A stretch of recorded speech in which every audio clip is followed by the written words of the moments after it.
Hello and welcome back viewers, this is Savera and you're watching The Savera. Tonight, we take you inside one of the largest and most chilling crime syndicates operating in Southeast Asia, the cyber scam industry in Myanmar's Myawaddy region. Thousands of foreign nationals have been lured into high-paying jobs only to be held hostage and forced into running sophisticated online fraud schemes. But now a major crackdown has revealed the full extent of this multi-billion-dollar criminal empire. Who are the masterminds? What is happening to the victims? And how are global authorities responding here? Let's break it down. How Myawaddy became a cybercrime hub. Myawaddy, a town in eastern Myanmar right along the Thai border, has become a hotbed for criminal syndicates running cyber scam operations. Over the past few years, lawlessness in this region, coupled with Myanmar's ongoing political instability, has made it a safe haven for human traffickers, cyber criminals, and organized crime groups. The scam centers operate like high-security prisons where victims are lured from different countries with fake job offers. Upon arrival, their passports are confiscated and they are forced to commit online fraud or face torture and even death. At least 120,000 individuals in Myanmar and another 100,000 in Cambodia are estimated to be trapped in such facilities. The high-profile abduction of a Chinese actor in Thailand recently brought renewed attention to these scam compounds. The actor revealed that he had been lured under the false promise of a lucrative acting job. Instead, he was smuggled across the Thai border into Myanmar, where he was held in harsh conditions alongside at least 50 other Chinese nationals.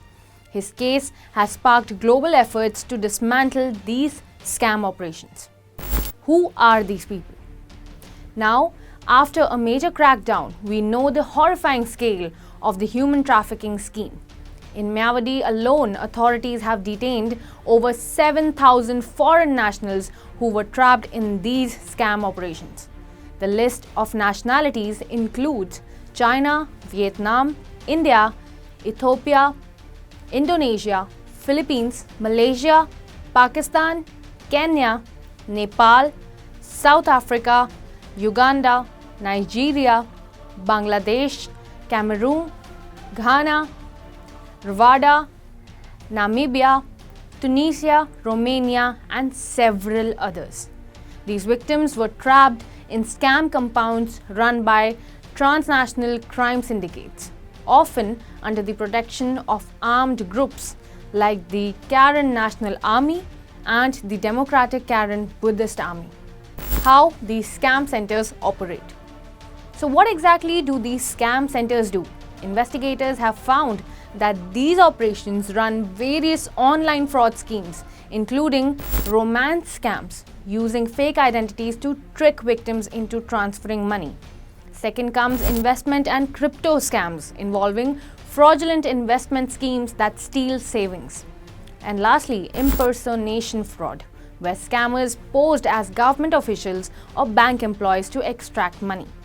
Now, these operations are controlled by organized crime syndicates, some with ties to Myanmar's armed groups and international mafias as well. The masterminds behind these scams move billions of dollars through illegal banking networks. Funds stolen from victims in the United States, Europe, and Asia are laundered through underground banking systems, cryptocurrencies, and offshore accounts, making it nearly impossible to track the money back into its source. Who is responding? This massive criminal operation is finally facing a crackdown. In recent weeks, the Myanmar Border Guard Force, backed by Thai and Chinese authorities, has raided multiple scam compounds in Myawaddy, detailing thousands and freeing some captives. China is working to repatriate its 4,860 nationals involved in these operations. India, Vietnam, and Ethiopia are negotiating for their citizens' return. Thailand has ramped up border security to prevent further human trafficking. Interpol and ASEAN nations are pushing for coordinated legal action here. However, Myanmar's limited control over the Myawaddy region poses a significant challenge.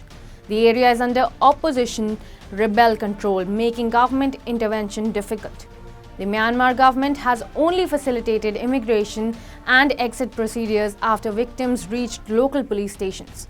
Experts warn that while 7,000 plus victims have been rescued, the true number of those still trapped in is much higher. Now what's next? Can these scams be stopped for good? Despite the ongoing crackdown, criminal networks are still active in Myanmar, Cambodia, and Laos. The Indian Embassy had previously issued an advisory in May last year warning citizens about these scams and urging them to exercise extreme caution before accepting job offers in the region. Cybercrime analysts suggest that unless governments take stronger measures against human trafficking and financial fraud, these scams will continue evolving and relocating. The real challenge now is prosecuting the kingpins who operate across multiple countries using fake identities and complex financial loopholes. As thousands of victims await repatriation, the battle against cybercrimes in Myawaddy is far from over. This crackdown has exposed the shocking scale of cybercrime and human trafficking in Southeast Asia. With governments working to dismantle these networks, the fight against organized crime remains an ongoing battle. That's all for now, viewers, but stay with us for more updates on this global level scam as it unfolds new facts every day here, only at The Savera. Subscribe to our Facebook, YouTube, Twitter and Instagram handle, and don't forget to download the Savera app.